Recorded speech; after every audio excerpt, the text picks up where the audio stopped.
Well, it's interesting times we live in, isn't it? We've got a fuel shortage caused by panicking idiots who've led every forecourt in the country dry, and as soon as the lorries turn up with more, they come and take all that too. And we get told there's going to be food shortages and all the rest of it. Well, the lefties are really taking hold of this and trying to make it look like it's all Brexit's fault, which we know is 100% bollocks.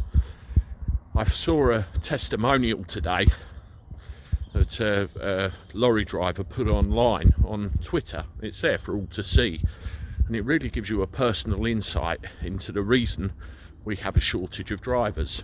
And I'll read it to you next. It's quite enlightening. How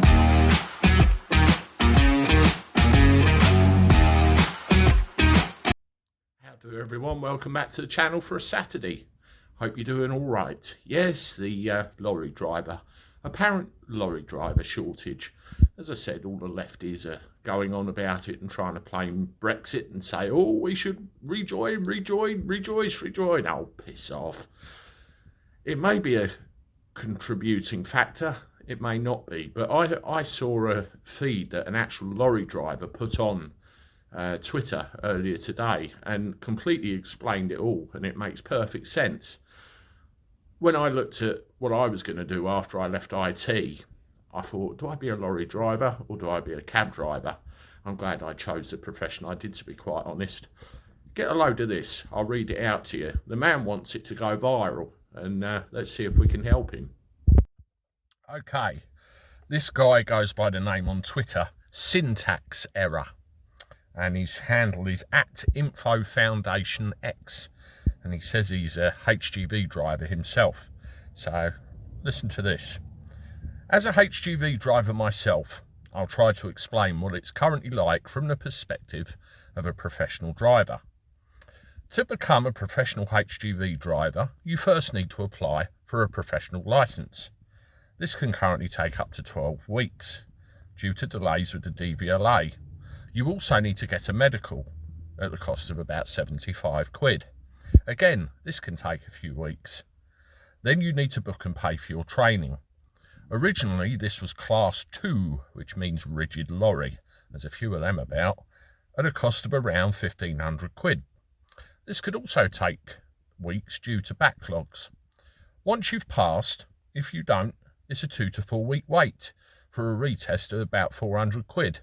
You need to find work. Not easy being a new driver with little experience. Worst, if you're a young driver. You could then book your Class 1, which means articulated lorry training, and usually there's a 4 to 6 week wait for that. Unless you have a company paying for all of it, you have to pay it yourself, and it's currently at a cost of about £4,000. But remember, if you don't get paid to take the time off work to do the training or test, unless the company you work for pays for it, once you've passed your Class 1, you then need to look for a job. Driving Arctics. Not many companies will take you on driving a 44-tonne beast of a vehicle, which is the biggest on the road, either through lack of experience or age. Both are governed usually by the insurance provider. So in order to become a lorry driver, you need patience, lots of money, time and experience. The experience bit is the hardest. All this can take many, many months. Once you have your licences and have completed a CPC course at £300 plus, you are then expected to work for peanuts, carry out arduous tasks that leave you shattered. You're expected to drive up to 10 hours a day. I've done some of them myself, taxi driving, and it's very, very tiring. And work for 15 a couple of times a week, a total of 60 hours a week. You're expected to brake, bend the rules, sleep in a tin can with no insulation or soundproofing, risk being mugged, robbed, or even going to jail if you fuck up due to tiredness or general fatigue. After 5 years, you'll have a knackered back, look like a tramp, and you will have lost your family. Don't forget, you'll be treated like shit by your boss, threatened with the sack every time you question anything. So when a young millennial wants to become a lorry driver and they realise they'll be pissing in milk bottles, washing with baby wipes, and eating leftover sausage rolls for breakfast, it's no wonder they turn their noses up. Add to this the struggle to find somewhere to park for the night where you won't be robbed, or listen to other lorries starting at 3 a.m. and the lack of a warm, clean shower for days on end. It's easy to see the problem. Yes, there is a shortage. Putting wages up doesn't fix it. What will fix this industry is for someone to use their intelligence to improve the standards available for lorry drivers. Better, more truck stops, more facilities, more parking, better management and working conditions. Better balance of work, family life will help as well. The shortage is due to a lack of respect for what lorry drivers have to endure week in, week out. And it's not just in the UK, this is the point. HGV drivers are often pushed to their limits. The levels of stress can be enormous, which doesn't help when their medical is due to renew their licence. Most HGV drivers are leaving the industry because of this. Some are even driving smaller vans for the same money, are home at reasonable hours, and get treated with a lot more respect. So there's the problem, folks. Only 1 in 3 drivers stick it out. The rest won't, or don't put up with a lack of facilities, etc. So next time you think a HGV driver has given you a hard time because he didn't stop his 44-ton lorry in a short distance to let you remember he's trying to save your life, not make little life difficult because you lost out on 5 seconds joining traffic. Say hi, wave to a driver, let them know they have support. It's a lonely job. They're human.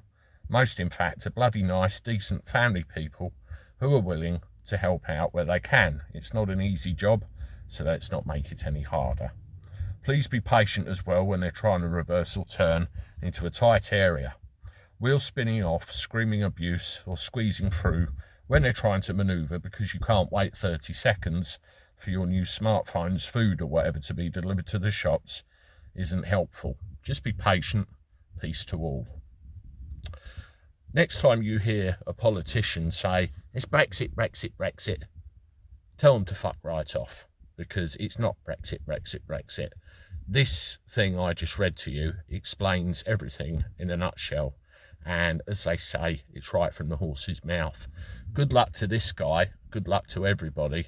And I think the powers that be in this country need to look at the processes involved in getting lorry drivers on the roads and treating them with decency and dignity once they're there. And better still, overall, you need to look at the way goods and services are shipped backwards and forwards in this country overall. You know, railways, everything was shipped by railways years ago and not so much by lorries. It's a whole mess, it really is, but the existing infrastructure to do with lorry drivers sucks and it needs sorting out. It's not just our problem in the UK, it's not Brexit, it's everywhere, all over the world. Look at it, get it sorted. All the best to those lorry drivers from Andy the Gabby Cabby. Toodaloo.